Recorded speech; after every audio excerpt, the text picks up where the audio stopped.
Welcome to the Tuladi Majola Metric Maths Made Easy YouTube channel. Please, at the end of the video, remember to subscribe and like and share with others. Don't be jealous, to share information that numbers are actually easy. Maths is a manipulation of numbers. That's what we do. We add, we subtract, we multiply, and we divide. So in this episode number 3, is a real number system. Episode number 3, we're dealing with integers. Integers are represented by a symbol Z. In episode 1, we dealt with natural numbers represented by symbol N. 1, 2, 3, 4, 5, 6, 7, 8, 9, 10. Note, these are not all natural these are not the only natural numbers, because the difference between 2 and 1 is 1. Difference between 3 and 2 is 1. Difference between is 1. So if you keep on adding a 1 to the 10, you will end up, say, with 100. And then if you keep on adding 1, we end up with 1,000. Keep on adding 1, many ones, you end up with 1 million. Keep on adding 1, on yours got 6 zeros. Keep on adding ones and ones, end up with 1 billion.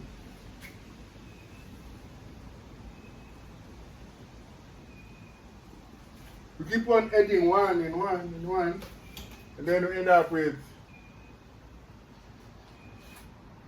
1 trillion. It's got 3, 6, 9, 12 zeros. You keep on adding 1, and then you end up with getting a very big number, which is undefined in maths. Can't reach the end, so we'll call it undefined. And then it's represented by the symbol 8, sleeping 8. So that is also called infinity. Infinite. To go on forever until you can't go no more. And then it's positive infinity, because all these numbers are positive. So how do you represent that in a number line? We'll get to number lines, but I'm not doing number lines now. But actually, the natural numbers using the inequality signs are all numbers less than the undefined number infinity, but greater than or equals to 1. So the minimum, this one is the minimum natural number, and infinity is an undefined natural number. It's a very, very big number. And then once we dealt with the natural numbers, in episode 2, I dealt with whole numbers. And then I explained that whole numbers have got a 0. So actually, whole numbers are natural numbers, but they have a 0 as well. So once they have a 0, then they are called whole numbers. So the minimum whole number is 0. And then this sign here is an equality sign again. So it's less than or equals to. Then less than, this one is greater than. So 0 is less than or equal to nothing. So the whole numbers are all numbers that are greater than or equal to 0. And 0 is a minimum whole number, and less than the very big number, undefined. Now, if we represent these, okay. I also explained in episode 2 that all the natural numbers, all the natural numbers are actually whole numbers, but not all whole numbers are natural numbers. So we represent the all natural numbers are whole numbers. N is a subset of whole numbers. We can also represent this as a circle. So all natural numbers, the 1, 2, 3 up to the undefined number. And then when you go to natural number, whole numbers, so all the natural numbers, the ones up to infinity, are here. And then here we only have a 0, so but it's represented by n0. So from here, we'll go to episode number 3. So the episode number 3 is dealing with integers. So what I would like to do with integers, let me see. What I do is let's explain first what an integer is. Yeah.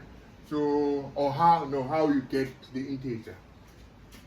How do you get to the integer? You get to an integer by subtracting a big number from a small number. So you separate a 3 from a 2, or you separate a 4 from a 2, or you separate a 5 from a 2. So if you deal with this in each case, you remember in the lower grades when you are learning how to add, do the bonds and everything. So addition and subtraction. But now here, it's problem when you say 2 minus 3, you don't know what is there. So we would say 3 minus 2 is equals to 1. Difference between these two numbers is 1. But because 3 is greater than 2, so this will be negative 1.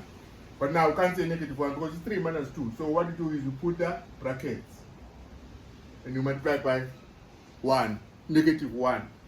Because all the terms have got a 1 as a factor.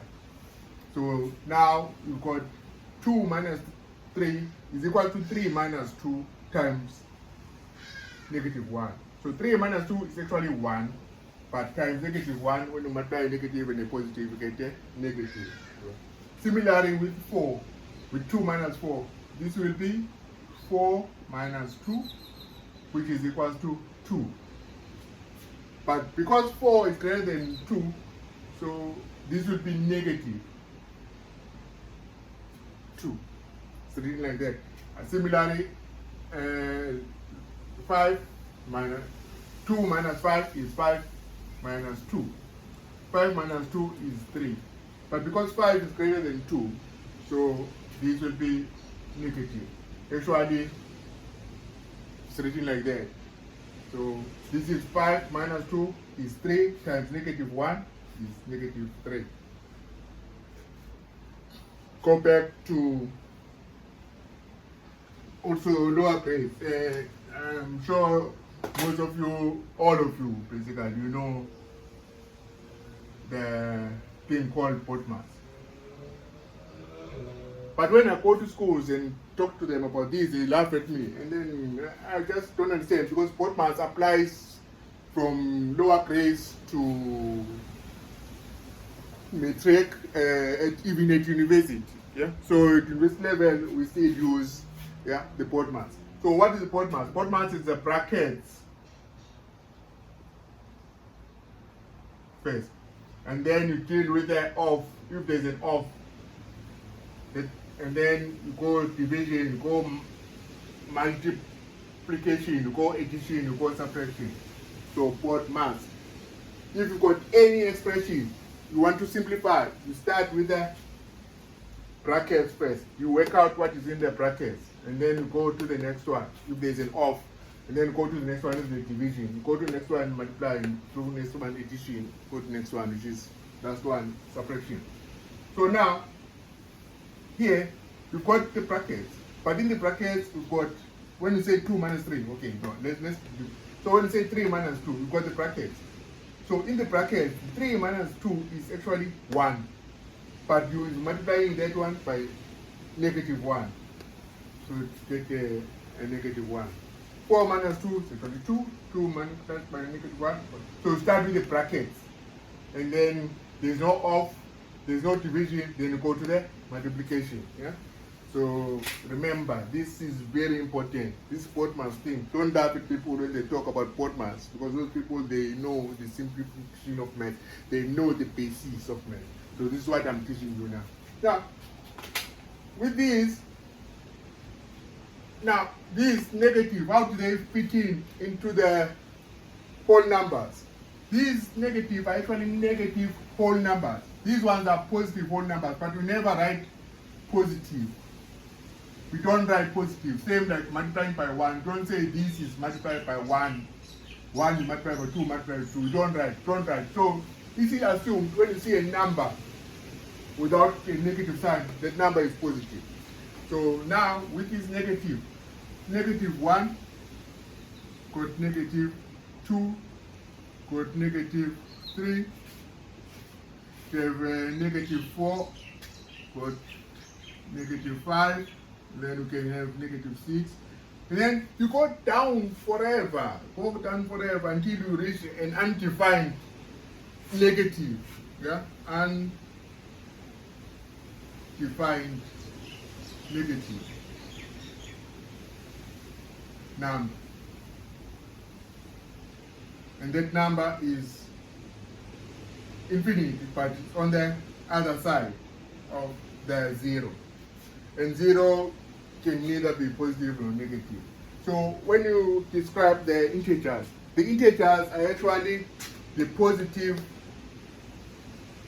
natural numbers or the positive whole numbers. Because 0 is neutral, it can either be positive or negative. It doesn't take any sides. It doesn't take any sides. It's 0. And then the negative whole numbers. So integers are positive whole numbers and the negative whole numbers. That's the integers for you. So now I've mentioned that they go up to infinity there. So how do you represent these ones now in the subset section that I've been doing before? So you will have an integer less than a positive undefined number and then negative undefined number.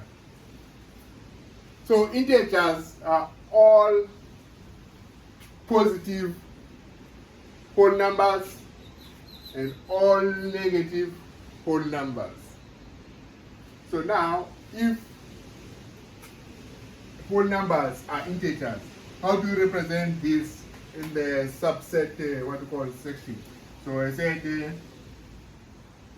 natural numbers are a subset represented by an elongated C of whole numbers. Now the whole numbers also will be a subset of integers. So how do you represent this with the terms of circles? So here you've got your natural numbers, and then you have your whole numbers. Natural numbers are a subset of whole numbers. So all natural numbers are whole numbers. And then here you've got integers. Yeah? And then this is read as all natural numbers are whole numbers and all whole numbers are integers. But the integers have got also negative whole numbers. So these are whole numbers, these are natural numbers. That's my lesson on integers. So now you know the relationship between natural number, whole number, and an integer. You don't have to memorize that. So then do me a favor again. Please subscribe and like, also share with others so that they understand what the real number system is. I've already dealt with 1, 2, and 3. 1, 2, and 3. Next one will be episode number 4, which will be fractions. Thank you for listening. Bye.